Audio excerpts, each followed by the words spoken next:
اعوذ باللہ من الشیطان الرجیم، بسم اللہ الرحمن الرحیم۔ سورہ یاسین مکے میں نازل ہوئی، اس میں 83 آیتیں اور 5 رکوع ہیں۔ سورہ یاسین کی تفسیر۔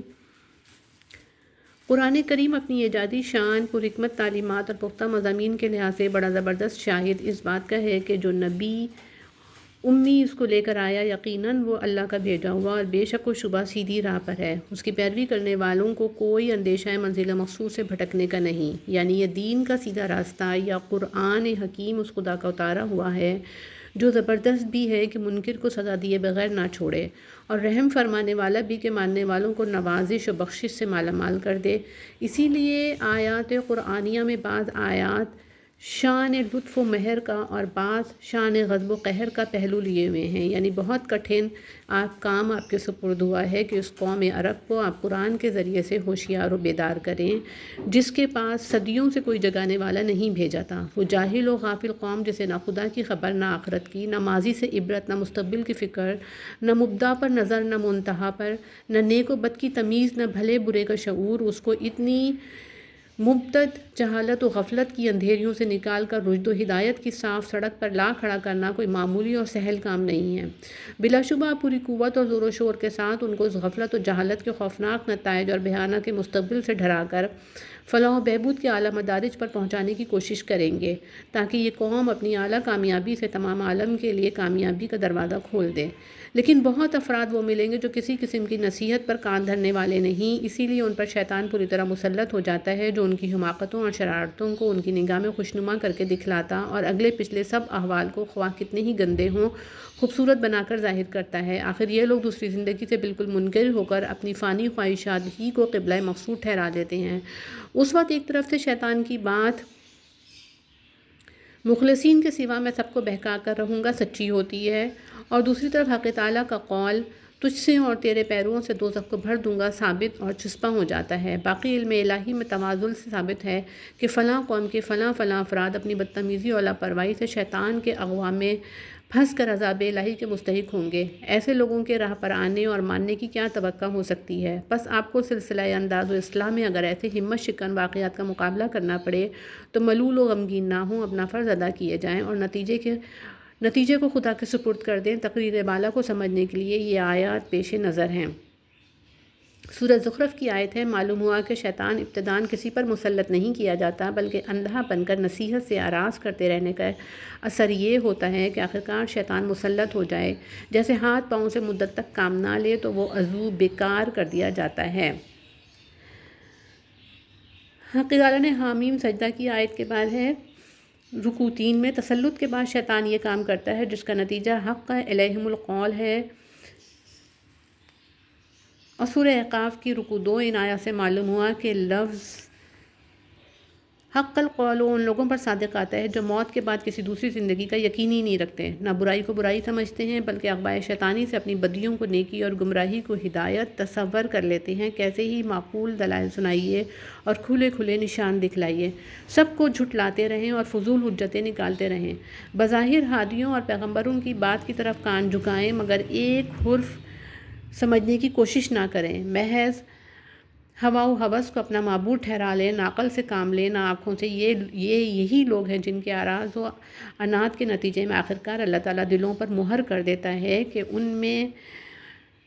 خیر کے گھسنے کی پھر ذرا گنجائش نہیں رہتی۔ جیسے کوئی شخص اپنے اوپر روشنی کے سب دروازے بند کر لے تو اللہ تعالیٰ اس کو اندھیرے میں چھوڑ دیتا ہے، یا ایک بیمار دوا پینے کی قسم کھا لے، طبیب سے دشمنی کرے اور ہر قسم کی بد پرہیزی پر تیار ہو جائے تو اللہ اس کے مرض کو مہلک بنا دیتا ہے اور مایوسی کے درجے میں پہنچا دیتا ہے۔ فرماتے ہیں سورہ اعراف رکوع 12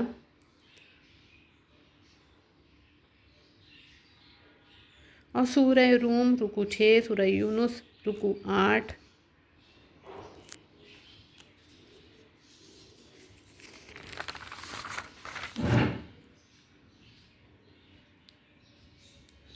سورہ نساء رکوع 22، سورہ جاثیہ رکوع 3، سورہ اعراف رکوع 22۔ یہی ان لوگوں کے حق میں ہے جن کا ذکر گزشتہ فائدے میں ہوا۔ یہ توق و عادات و رسوم، حب جاہ و مال اور تقلید آیا تقلید آبا و اجداد کے تھے جنہوں نے ان کے گلے سختی سے دبا رکھے تھے اور نخوت و تکبر کی وجہ سے ان کے سر نیچے نہیں جھکتے تھے۔ نبی کی یہ عداوت نے ان کے اور قبول ہدایات کے درمیان دیواریں کھڑی کر دی تھیں۔ جاہلانہ رسوم و اتوار اور آرائے فاسدہ کی اندھیریوں میں اس طرح بند تھے کہ آگا پیچھا اور نشیب و فراز کچھ نظر نہ آتا تھا۔ نہ ماضی پر نظر تھی نہ مستقبل پر۔ باقی ان افعال کی نسبت حق تعالیٰ کی طرف اس لیے کی گئی کہ خالق خیر و شر کا وہی ہے اور اسباب پر مسببات کا ترتب اسی کی مشیت سے ہوتا ہے۔ امام رازی رحمۃ اللہ علیہ فرماتے ہیں کہ اس آیت سے دلائل آفاقیہ میں غور کرنے کی نفی ہوئی، جیسا کہ فہم مکمہون میں دلائل نفسیہ کی طرف ملتفت نہ ہونے کا اشارہ تھا، کیونکہ سر اوپر کو الٹ رہا ہو، جھک نہ سکے تو اپنے بدن پر نظر نہیں پڑ سکتی۔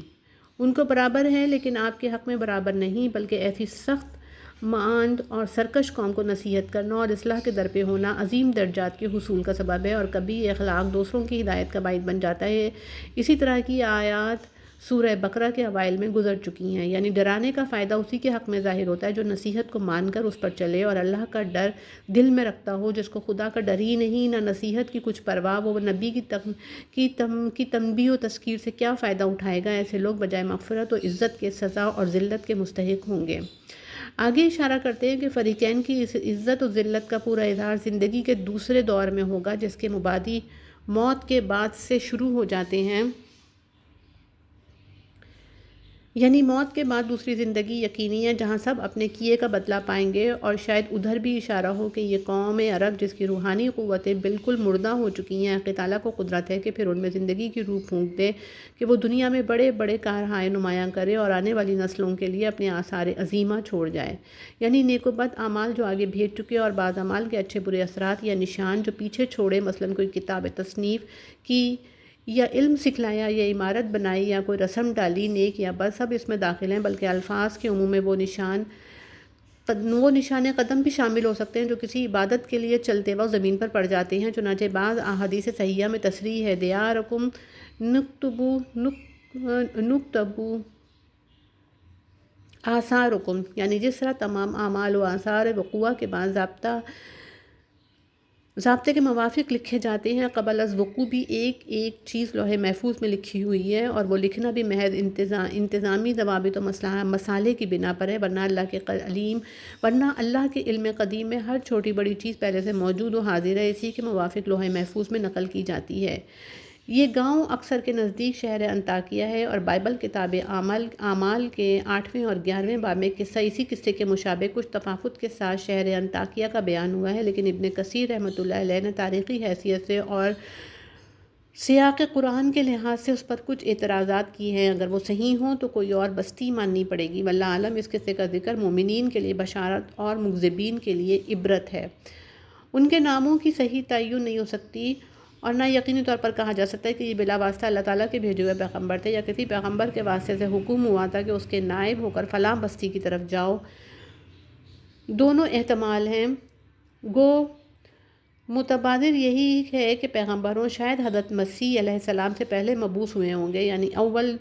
اول دو گئے، پھر ان کی تائید کے لیے تیسرا بھیجا گیا۔ تینوں نے مل کر کہا کہ ہم خود نہیں آئے، اللہ کے بھیجے ہوئے ہیں، لہذا جو کچھ ہم کہیں اسی کا پیغام سمجھو، یعنی تم میں کوئی سرخاب کا پر نہیں جو اللہ تمہیں بھیجتا ہے،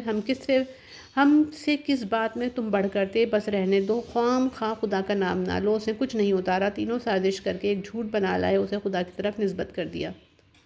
یعنی اگر ہم خدا پر جھوٹ لگاتے ہیں تو وہ دیکھ رہا ہے، کیا وہ اپنے فعل سے برابر جھوٹوں کی تصدیق کرتا رہے گا؟ ایسا نہیں ہو سکتا۔ اب تم سمجھو یا نہ سمجھو، اللہ تعالیٰ خوب جانتا ہے کہ ہم اپنے دعوے میں سچے ہیں اور کوئی بات اپنی طرف سے نہیں کہہ رہے، اس لیے فعلاً ہماری تصدیق کر رہا ہے، یعنی ہم اپنا فرض ادا کر چکے، خدا کا پیام خوب کھول کر واضح و معقول اور دل نشین طریقے سے تم کو پہنچا دیا ہے۔ اب اتمام حجت کے بعد خود سوچ لو کہ تکذیب و عداوت کا انجام شاید تکذیب مرسلین اور کفر و عناد کی شامت سے قحط وغیرہ پڑا ہوگا، یا مرسلین کے سمجھانے پر آپس میں اختلاف ہوا، کسی نے مانا کسی نے نہ مانا، اس کو نامبارک کہا، یعنی تمہارے قدم کیا آئے، قحط اور ناتفاقی کی بلا ہم پر ٹوٹ پڑی، یہ سب تمہاری نحوست ہے، ورنہ پہلے ہم اچھے خاصے آرام چین کی زندگی بسر کر رہے تھے، بس تم اپنے وعظ و نصیحت سے ہم کو معاف رکھو، اگر یہ روش نہ چھوڑو گے اور وعظ و نصیحت سے باز نہ ہوگے تو ہم سخت تکلیف و عذاب پہنچا کر تم کو سنسار کر ڈالیں گے۔ یعنی تمہارے کفر و تکذیب کی شامت سے عذاب آیا، اگر حق و صداقت کو سب مل کر قبول کر لیتے، نہ یہ اختلاف مضموم پیدا ہوتا، نہ اس طرح مبتلا آفات ہوتے، پس نامبارکی اور نحوست کے اسباب خود تمہارے اندر موجود ہیں، پھر کیا اتنی بات پر کہ تمہیں اچھی نصیحت و فیمائش کی اور بھلا برا سمجھایا اپنی نحوست ہمارے سر ڈالنے لگے اور قتل کی دھمکیاں دینے لگے۔ حقیقت یہ ہے کہ تم عقل و آدمیت کی حدود سے خارج ہو جاتے ہو، نہ عقل سے سمجھتے ہو نہ آدمیت کی بات کرتے ہو۔ کہتے ہیں کہ اس مرد صالح کا نام حبیب تھا، شہر کے پرلے کنارے عبادت میں مشغول رہتا اور قصبے حلال سے کھاتا تھا۔ فطری صلاحیت نے چپ نہ بیٹھنے دیا، قصہ سنتے ہی مرسلین کی تائید و حمایت اور مکذبین کی نصیحت و فیمائش کے لیے دوڑتا ہوا آیا۔ مبادہ اشقیہ اپنی دھمکیوں کو پورا کرنے لگے۔ اس سے ظاہر ہوتا ہے کہ مرسلین کی آواز کا اثر شہر کے دور دراز حصوں تک پہنچ گیا تھا، یعنی اللہ کے بھیجے ہوئے اس کا پیغام لے کر آئے ہیں، جو نصیحت کرتے ہیں اس پر خود کاربند ہیں، اخلاق، اعمال اور عادات و اطوار سب ٹھیک ہیں، بے غرض خیر خواہی کرتے ہیں، کوئی معاوضہ تم سے نہیں چاہتے، پھر ایسے بے لوث بزرگوں کا اتباع کیوں نہ کیا جائے اور اللہ تعالیٰ ان کے ذریعے سے جو پیغام بھیجے کیوں قبول نہ کیا جائے، یہ اپنے اوپر رکھ کر دوسروں کو سنایا، یعنی تم کو آخر کیا ہوا کہ جس نے پیدا کیا اس کی بندگی نہ کرو،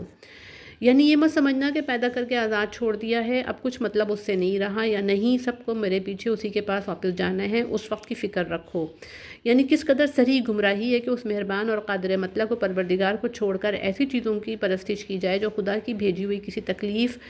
سے نہ بذات خود چھڑا سکیں نہ سفارش کر کے نجات دلا سکیں۔ یعنی مجمع میں بے کھٹ کے اعلان کرتا ہوں کہ میں خدائے واحد پر ایمان لا چکا، اسے سب سن رکھیں، شاید مرسلین کو اس لیے سنایا ہو کہ وہ اللہ کے ہاں گواہ رہیں، اور قوم کو اس لیے کہ سن کر کچھ متاثر ہوں، یا کم از کم دنیا ایک مومن کی قوت ایمان کا مشاہدہ کرنے کی طرف متوجہ ہو۔ یعنی فوراً بہشت کا پروانہ مل گیا۔ آگے نقل کرتے ہیں کہ قوم نے اس کو نہایت بے دردی کے ساتھ شہید کر ڈالا، ادھر شہادت واقع ہوئی، ادھر سے حکم ملا کہ فوراً بہشت میں داخل ہو جا، جیسا کہ ارواح شہداء کی نسبت احادیث سے ثابت ہے کہ وہ قبل از محشر جنت میں داخل ہوتے ہیں۔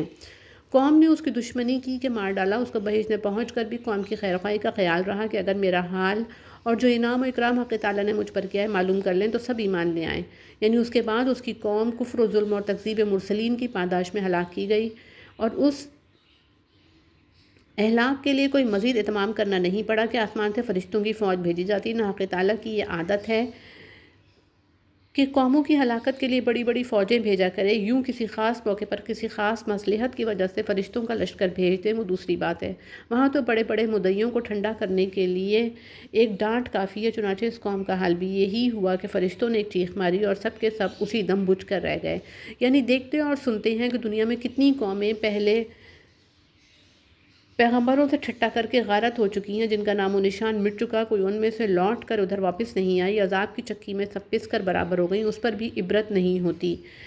جب کوئی نیا رسول آتا ہے وہی تمسخر اور استہزاء شروع کر دیتے ہیں جو پہلے کفار کی عادت تھی، چنانچہ آج خاتم الانبیاء صلی اللہ علیہ وسلم کے ساتھ کفار مکہ کا یہی معاملہ ہے۔ یعنی وہ تو دنیا کا عذاب تھا اور آخرت کی سزا الگ رہی، یہ نہ سمجھو کہ ہلاک ہو کر ادھر واپس نہیں آتے تو بس قصہ ختم ہوا، نہیں، سب کو پھر ایک دن خدا کے یہاں حاضر ہونا ہے، جہاں بلا استثناء سب مجرم پکڑے ہوئے آئیں گے۔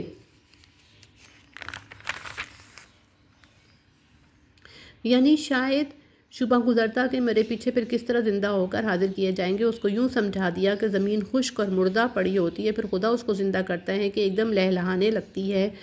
کیسے کیسے پاک و بہار غلے اور میوے اس سے پیدا ہوتے ہیں جن کو تم استعمال میں لاتے ہو۔ اسی طرح خیال کر لو کہ مردہ ابدان میں روح حیات پھونک دی جائے گی۔ بہرحال مردہ زمین ان کے لیے ایک نشانی ہے جس میں غور کرنے سے بعث بعد الموت اور حق تعالیٰ کی وحدانیت و عظمت اور اس کے انعام و احسان کے مسائل کو بخوبی سمجھ سکتے ہیں۔ اوپر کی آیات میں ترغیب کا پہلو نمایاں تھا کہ عذاب الہی سے ڈر کر راہ ہدایت اختیار کریں۔ آیات حاضرہ میں ترغیب کی صورت اختیار فرمائی، یعنی اللہ تعالیٰ کی نعمتوں کو پہچان کر شکر گزاری کی طرف متوجہ ہوں اور یہ بھی سمجھیں کہ جو خدا مردہ زمین کو زندہ کرتا ہے وہ ایمانی حیثیت سے ایک مردہ قوم کو زندہ کر دے، یہ کیا مشکل ہے۔ یعنی یہ پھل اور میوے قدرت الہی سے پیدا ہوتے ہیں، ان کے ہاتھوں میں یہ طاقت نہیں کہ ایک انگور یا کھجور کا دانہ پیدا کر لیں، جو محنت اور تردد باغ لگانے اور اس کی پرورش کرنے میں کیا جاتا ہے، اس کو برآور کرنا صرف اللہ تعالیٰ کے قبضہ قدرت میں ہے۔ اور غور سے دیکھا جائے تو جو کام بظاہر ان کے ہاتھوں میں ہوتا ہے وہ بھی فی الحقیقت حق تعالیٰ کی عطا کی ہوئی قدرت و طاقت اور اسی کی مشیت مشیت و ارادہ سے ہوتا ہے، مشیت و ارادہ سے ہوتا ہے، لہذا ہر حیثیت سے اس کی شکر گزاری اور احسان شناسی واجب ہوئی۔ اور اسی کی تائید ابن مسعود کی قرات سے ہوتی ہے، یعنی نباتات میں، انسانوں میں اور دوسری مخلوقات میں جن کی انہیں پوری خبر بھی نہیں، اللہ تعالیٰ نے جوڑے بنائے ہیں، خواہ تقابل کی حیثیت سے جیسے عورت مرد، نر مادہ کھٹا میٹھا، سیاہ سفید، دن رات اور اندھیرا اجالا، یا تماثل کی حیثیت سے جیسے یکساں رنگ اور مزے کے پھل اور ایک شکل و صورت کے دو جانور۔ بہرحال مخلوقات میں کوئی مخلوق نہیں جس کا مماثل یا مقابل نہ ہو، یہ صرف خدا ہی کی ذات پاک ہے جس کا نہ کوئی مقابل ہے نہ مماثل، کیونکہ مقابلہ یا مماثلت ان چیزوں میں ہو سکتی ہے جو کسی درجے میں فی الجملہ اشتراک رکھتی ہوں، خالق و مخلوق کا کسی حقیقت میں اشتراک ہی نہیں۔ سلق کہتے ہیں جانوروں کی کھال اتارنے کو جس سے نیچے کا گوشت ظاہر ہو جائے، اسی طرح سمجھ لو رات کی تاریکی پر دن کی چادر پڑی ہوتی ہے، اور جس وقت یہ نور کی چادر اوپر سے اتار لی جاتی ہے لوگ اندھیرے میں پڑے رہ جاتے ہیں، اس کے بعد پھر سورج اپنی مقررہ رفتار سے معین وقت پر آ کر سب جگہ اجالا کرتا ہے۔ لیل و نہار کے ان تقلبات پر قیاس کر کے سمجھ لو کہ اسی طرح اللہ تعالیٰ عالم کو فنا کر کے دوبارہ زندہ کر سکتا ہے، اور بے شک وہی ایک خدا لائق پرستش ہے جس کے ہاتھ میں عظیم الشان انقلابات کی باغ ہے جن سے ہم کو مختلف قسم کے فوائد پہنچتے ہیں، نیز جو قادر مطلق رات کو دن سے تبدیل کرتا ہے۔ کیا کچھ بعید ہے کہ بذریعہ آفتاب رسالت کے دنیا سے جہالت کی تاریکیوں کو دور کر دے، لیکن رات، دن اور چاند، سورج کے طلوع و غروب کی ہر طرح کام اپنے وقت پر ہوتا ہے۔ سورج کی چال اور رستہ مقرر ہے، اسی پر چلا جاتا ہے، 1 انچ یا 1 منٹ اس سے ادھر ادھر نہیں ہو سکتا، جس کام پر لگا دیا ہر وقت اس میں مشغول ہے، کسی دم قرار نہیں۔ رات دن کی گردش اور سال بھر کے چکر میں جس ٹھکانے پر اسے پہنچنا ہے پہنچتا ہے، پھر وہاں سے بے اذن خداوندی نیا دورہ شروع کرتا ہے، قرب قیامت تک اسی طرح کرتا رہے گا تاکہ ایک وقت آئے گا جب اس کو حکم ہوگا کہ جدھر سے غروب ہوا ہے ادھر سے الٹا واپس آئے۔ یہی وقت ہے جب باب توبہ بند کر دیا جائے گا۔ بات یہ ہے کہ اس کے طلوع و غروب کا یہ سب نظام و زبردست اور باخبر ہستی کا قائم کیا ہوا ہے جس کے انتظام کو کوئی دوسرا شکست نہیں کر سکتا، اور نہ اس کی حکمت و دانائی پر کوئی حلف گیری کر سکتا ہے۔ وہ خود جب چاہے اور جس طرح چاہے الٹ پلٹ کرے، کسی کو مجال انکار نہیں ہو سکتی۔ اس آیت کی تفسیر میں ایک حدیث آئی ہے کہ جس میں شمس کے تحت العرش سجدہ کرنے کا ذکر ہے، یہاں اس کی تشریح کا موقع نہیں، اس پر ہمارا مستقل مضمون سجود الشمس کے نام سے چھپا ہوا ہے۔ ملاحظہ کر لیا جائے، سورج کی طرح چاند ہمیشہ ایک طرح نہیں رہتا بلکہ روزانہ گھٹتا بڑھتا ہے۔ اس کی 28 منزلیں اللہ نے مقرر کر دی ہیں، ان کو ایک معین نظام کے ساتھ درجہ بدرجہ طے کرتا ہے۔ پہلی آیت میں رات دن کا بیان تھا، پھر سورج کا ذکر کیا جس سے سالوں اور فصلوں کی تشکیل ہوتی ہے۔ اب چاند کا تذکرہ کرتے ہیں جس کی رفتار سے قمری مہینوں کا وجود وابستہ ہے۔ چاند سورج مہینے کے آخر میں ملتے ہیں تو چاند چھپ جاتا ہے، جب آگے بڑھتا ہے تو نظر آتا ہے، پھر منزل بمنزل بڑھتا چلا جاتا ہے اور 14ویں شب کو پورا ہو کر بعد میں گھٹنا شروع ہوتا ہے، آخر رفتہ رفتہ وہ اس پہلی حالت پر آ پہنچتا ہے اور کھجور کی پرانی ٹہنی کی طرح پتلا، خمدار اور بے رونق سا ہو کر رہ جاتا ہے۔ سورج کی سلطنت دن میں ہے، شب کو پورا ہو، اور چاند کی رات میں یہ نہیں ہو سکتا کہ چاند کی نور افشانی کے وقت سورج اس کو آ دبائے، یعنی دن آگے بڑھ کر رات کا کچھ حصہ اڑا لے، یا رات سبقت کر کے دن کو ختم ہونے سے پہلے آ جائے۔ جس زمانے اور جس ملک میں جو اندازہ رات دن کا رکھ دیا، ان کو رات کی مجال نہیں کہ 1 منٹ آگے پیچھے ہو سکے۔ ہر ایک سیارہ اپنے اپنے مدار میں بڑا چکر کھا رہا ہے، اسے ایک قدم ادھر ادھر نہیں ہٹ سکتا، اور باوجود اس قدر سریع حرکت اور کھلی ہوئی فضا کہ نہ ایک دوسرے سے ٹکراتا ہے، نہ مقررہ انداز سے زیادہ تیز یا سست ہوتا ہے۔ کیا اس کا واضح نشان نہیں کہ یہ سب عظیم الشان مشینیں اور ان کے تمام پرزے کسی ایک زبردست متبر و دانا ہستی کے قبضے اقتدار میں اپنا اپنا کام کر رہے ہیں؟ پھر جو ہستی رات دن اور چاند سورج کا عدل بدل کرتی ہے، وہ تمہارے فنا کرنے اور فنا کے بعد دوبارہ پیدا کرنے سے عاجز ہوگی؟ الیاذ باللہ۔ حضرت شاہ صاحب رحمۃ اللہ علیہ فرماتے ہیں کہ سورج چاند آخر مہینے میں ملتے ہیں تو چاند پکڑتا ہے سورج کو، سورج چاند کو نہیں پکڑتا۔ واللہ عالم۔ یعنی حضرت نوح علیہ السلام کے زمانے میں جب طوفان آیا تو آدم کی نسل کو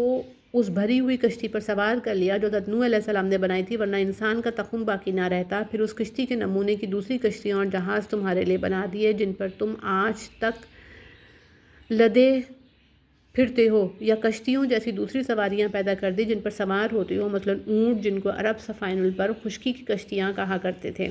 یعنی یہ مشت استقماء انسان دیکھو کیسے خوفناک سمندروں کو کشتی کے ذریعے عبور کرتا ہے جہاں بڑے بڑے جہازوں کی حقیقت ایک تنکے کے برابر نہیں۔ اگر اللہ اس وقت غرق کرنا چاہے تو کون بچا سکتا ہے، اور کون ہے جو فریاد کو پہنچے مگر یہ اس کی مہربانی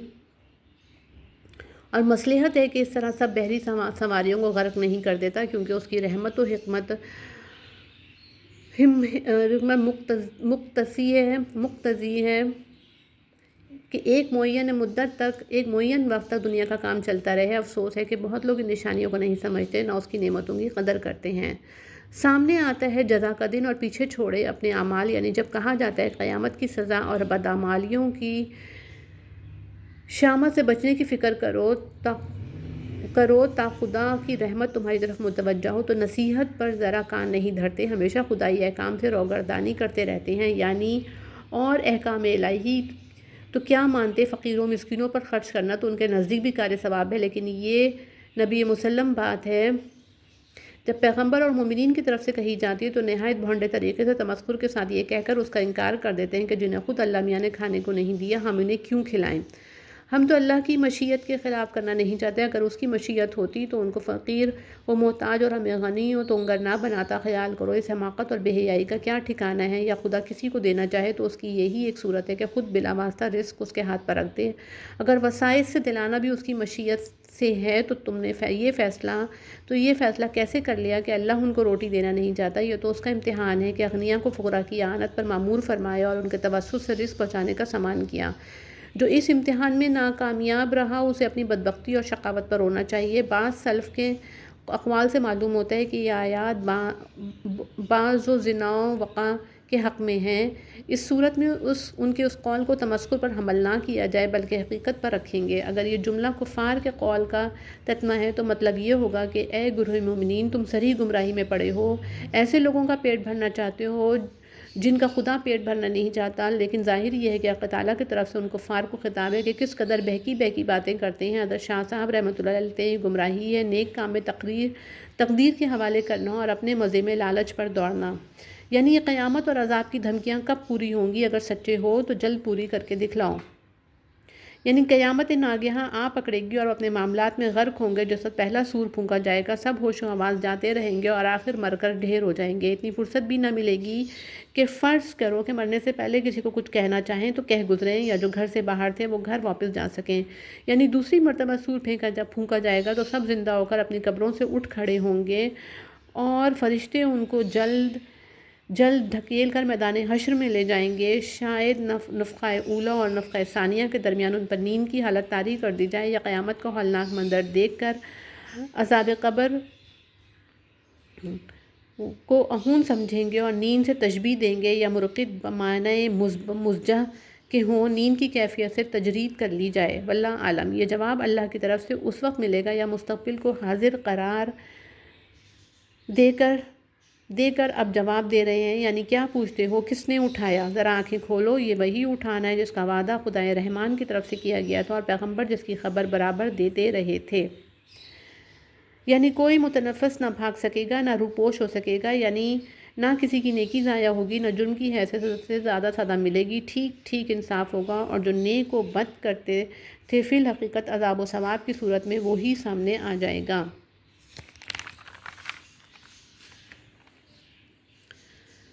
بہشت میں ہر قسم کے عیش و نشاط کا سامان ہوگا، دنیا کی مکروہات ہاتھ سے چھوٹ کر آج یہی ان کا مشغلہ ہوگا۔ وہ اور ان کی عورتیں آپس میں گھل مل کر اعلیٰ درجے کے خوشگوار سایوں میں مسیریوں پر آرام کر رہے ہوں گے۔ ہمیں قسم کے میوے اور پھل وغیرہ ان کے لیے حاضر ہوں گے۔ بس خلاصہ یہ ہے کہ جس چیز کی جنتیوں کے دل میں طلب اور تمنا ہوگی وہی دی جائے گی اور منہ مانگی مرادیں ملیں گی۔ یہ تو جسمانی فوائد کا جسمانی لذائذ کا حال ہوگا، آگے روحانی نعمتوں کی طرف سلام قولا من رب الرحیم سے ایک ذرا سا اشارہ فرماتے ہیں، یعنی اس مہربان پروردگار کی طرف سے جنتیوں کو سلام بولا جائے گا، خواہ فرشتوں کے ذریعے سے یا جیسا کہ ابن ماجہ کی ایک روایت میں ہے بلا واسطہ خود رب کریم سلام ارشاد فرمائیں گے۔ اس وقت کی عزت و لذت کا کیا کہنا۔ یعنی جنتیوں کے عیش و آرام میں تمہارا کوئی حصہ نہیں، تمہارا مقام دوسرا ہے جہاں رہنا ہوگا۔ یعنی اس دن کے لیے تم کو انبیاء علیہ السلام کی زبانی بار بار سمجھایا گیا تھا کہ شیطان العین کی پیروی مت کرنا، جو تمہارا سری دشمن ہے، وہ جہنم میں پہنچائے بغیر نہ چھوڑے گا۔ اگر ابدی نجات چاہتے ہو تو یہ سیدھی راہ پڑی ہوئی ہو، اس پر چلے آؤ اور اکیلے ایک خدا کی پرستش کرو۔ یعنی افسوس، اتنی نصیحت و فہمائش پر بھی تم کو عقل نہ آئی اور اس ملعون نے ایک خلقت کو گمراہ کر چھوڑا۔ کیا تمہیں اتنی سمجھ نہ تھی کہ دوسرے کے دوست دشمن میں تمیز کر سکتے ہو اور اپنے نفع نقصان کو پہچانتے؟ دنیا کے کاموں میں تو اس قدر ہوشیاری اور ذہانت دکھلاتے تھے، مگر آخرت کے معاملے میں اتنے غبی بن گئے کہ موٹی موٹی باتوں کو سمجھنے کی لیاقت نہ رہی۔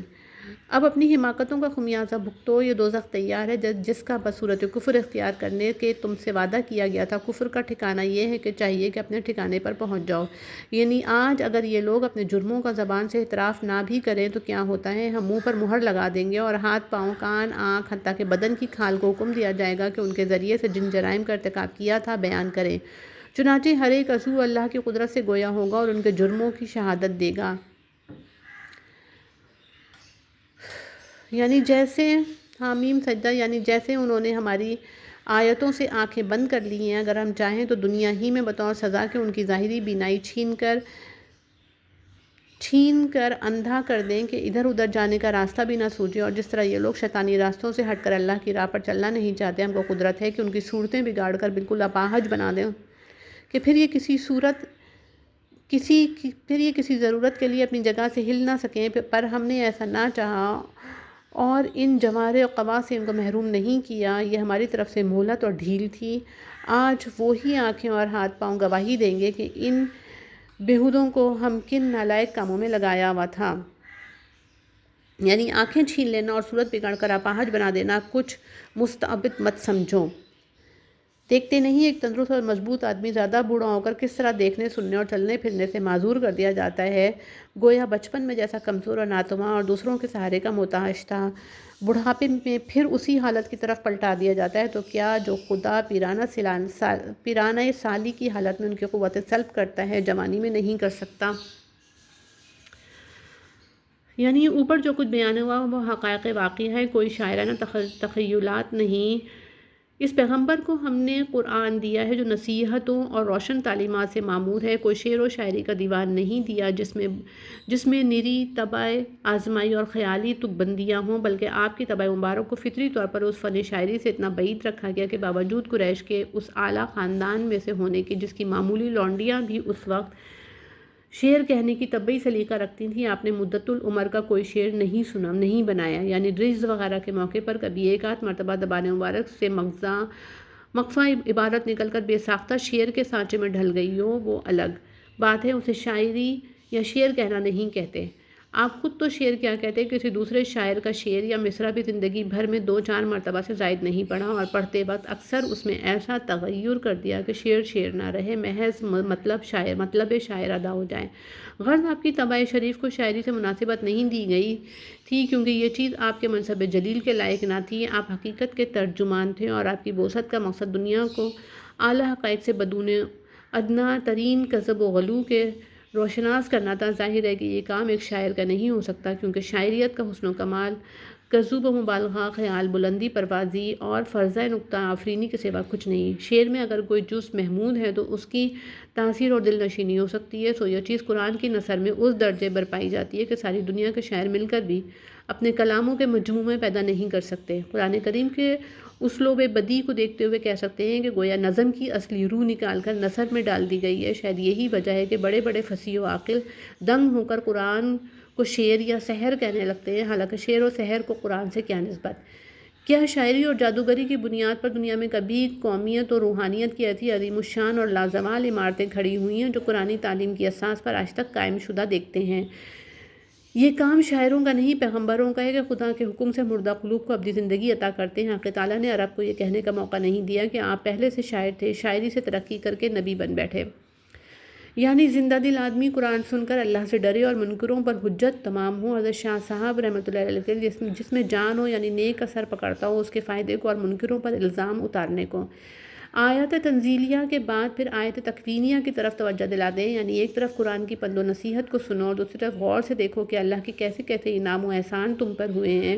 اونٹ، گائے، بکری، گھوڑے، خچر وغیرہ جانوروں کو تم نے نہیں بنایا، اللہ نے اپنے دست قدرت سے پیدا کیا ہے، پھر تم کو محض اپنے فضل سے ان کا مالک بنا دیا کہ جہاں چاہو بیچو اور جو چاہو کام لو۔ دیکھو کتنے بڑے بڑے عظیم الحبسہ قوی ہیکل جانور انسان ضعیف البنیان کے سامنے عاجز و مسخر کر دیے۔ ہزاروں اونٹوں کی قطار کو ایک خورد سال بچہ نکیل پکڑ کر جدھر چاہے لے جائے، ذرا کان نہیں ہلاتے۔ کیسے کیسے شہردور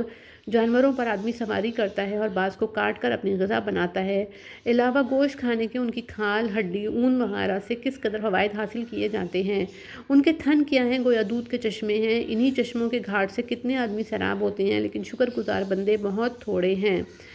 یعنی جس خدا نے یہ نعمتیں مرحمت فرمائی اس کا یہ شکر ادا کیا کہ اس کے مقابل دوسرے حاکم اور معبود ٹھہرا لیا جنہیں سمجھتے ہیں کہ آڑے وقت میں کام آئیں گے اور مدد کریں گے، سو یاد رکھو وہ تمہاری تو کیا اپنی مدد بھی نہیں کر سکتے۔ ہاں، جب تم کو مدد کی ضرورت ہوگی اس وقت گرفتار ضرور کرا دیں گے، تب پتہ لگے گا کہ جن کی حمایت میں عمر بھر لڑتے رہے تھے وہ آج کس طرح آنکھیں دکھانے لگے۔ یعنی جب خود ہمارے ساتھ ان کا یہ معاملہ ہے تو آپ ان کی بات سے غمگین و دلگیر نہ ہوں، اپنا فرض ادا کر کے ہمارے حوالے کریں، ہم ان کے ظاہری و باطنی احوال سے خوب واقف ہیں، ٹھیک ٹھیک بھگتان کر دیں گے۔ یعنی انسان اپنی اصل کو یاد نہیں رکھتا کہ وہ ایک ناچیز قطرہ تھا، خدا نے کیا سے کیا بنا دیا۔ اس پانی کی بوند کو وہ زور آور قوت گویائی عطا کی کہ بات بات پر جھگڑنے اور باتیں بنانے لگا، حتیٰ کہ آج اپنی حد سے بڑھ کر خالق کے مقابلے میں خم ٹھوک کر کھڑا ہو گیا۔ یعنی دیکھتے ہو خدا پر کیسے فخر چسپاں کرتا ہے، گویا اس قادر مطلق کو عاجز مخلوق کی طرح فرض کر لیا ہے جو کہتا ہے کہ آخر جب بدن گل سڑ کر صرف ہڈیاں رہ گئیں، وہ بھی بوسیدہ پرانی اور کھوکھری، تو انہیں دوبارہ کون زندہ کرے گا؟ ایسا سوال کرتے وقت اس سے اپنی پیدائش یاد نہیں رہی، ورنہ اس قطرہ ناچیز کو ایسے الفاظ کہنے کی جرات نہ ہوتی۔ اپنی اصل پر نظر کر کے کچھ شرماتا اور کچھ عقل سے کام لے کر اپنے سوال کا جواب بھی حاصل کر لیتا جو اگلی آیات میں مذکور ہے۔ یعنی جس نے پہلی مرتبہ ان ہڈیوں میں جان ڈالی اور اسے دوسری بار جان ڈالنا کیا مشکل ہے، بلکہ پہلے سے زیادہ آسان ہونا چاہیے۔ اور اس قادر مطلق کے لیے تو سبھی چیز آسان ہے، پہلی مرتبہ ہو یا دوسری مرتبہ، وہ ہر طرح بنانا جانتا ہے اور بدن کے اجزاء اور ہڈیوں کے ریزے جہاں کہیں منتشر ہو گئی ہوں ان کا ایک ایک ذرہ اس کے علم میں ہے۔ یعنی اول پانی سے سر سبز و شاداب درخت تیار کر کے بھر کر تر و تازہ اور درخت کو سکھا کر ایندھن بنا دیا جس سے اب تم آگ نکال رہے ہو، پر جو خدا ایسی متضاد صفات کو عدل بدل کر سکتا ہے، کیا وہ ایک چیز کی موت و حیات کو الٹ پھیر پر قادر نہیں؟ سب درخت سے خاص وہ درخت مراد لیے جن کی شاخوں کو آپس میں رگڑنے سے آگ نکلتی ہو، جیسے بانس کا درخت، یا عرب میں مرخ اور افار تھے، واللہ علم۔ یعنی جس نے زمین و آسمان جیسی بڑی بڑی چیزیں پیدا کی اسے ان کافروں جیسی چھوٹی چیزوں کا پیدا کر دینا کیا مشکل ہے؟ یعنی کسی چھوٹی بڑی چیز کے پہلی مرتبہ یا دوبارہ بنانے میں اسے دقت ہی کیا ہو سکتی ہے؟ اس کے ہاں تو بس ارادے کی دیر ہے، جہاں کسی چیز کے پیدا کرنے کا ارادہ کیا اور کہا ہو جا، فوراً ہوئی رکھی ہے، ایک سیکنڈ کی تاخیر نہیں ہو سکتی۔ میرے خیال میں اس آیت کو پہلی آیت کے ساتھ ملا کر یوں بھی کہا جا سکتا ہے کہ پہلے خلق بدن کا ذکر تھا، یا نفخ روح کا مطلب سمجھا دیا۔ واللہ عالم راج فوائد سورۃ الاسراء تحت بحث الروح۔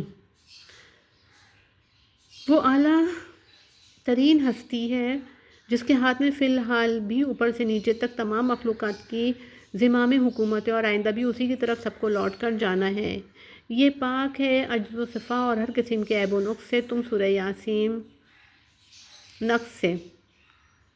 یعنی جو صف باندھ کر کھڑے ہو کر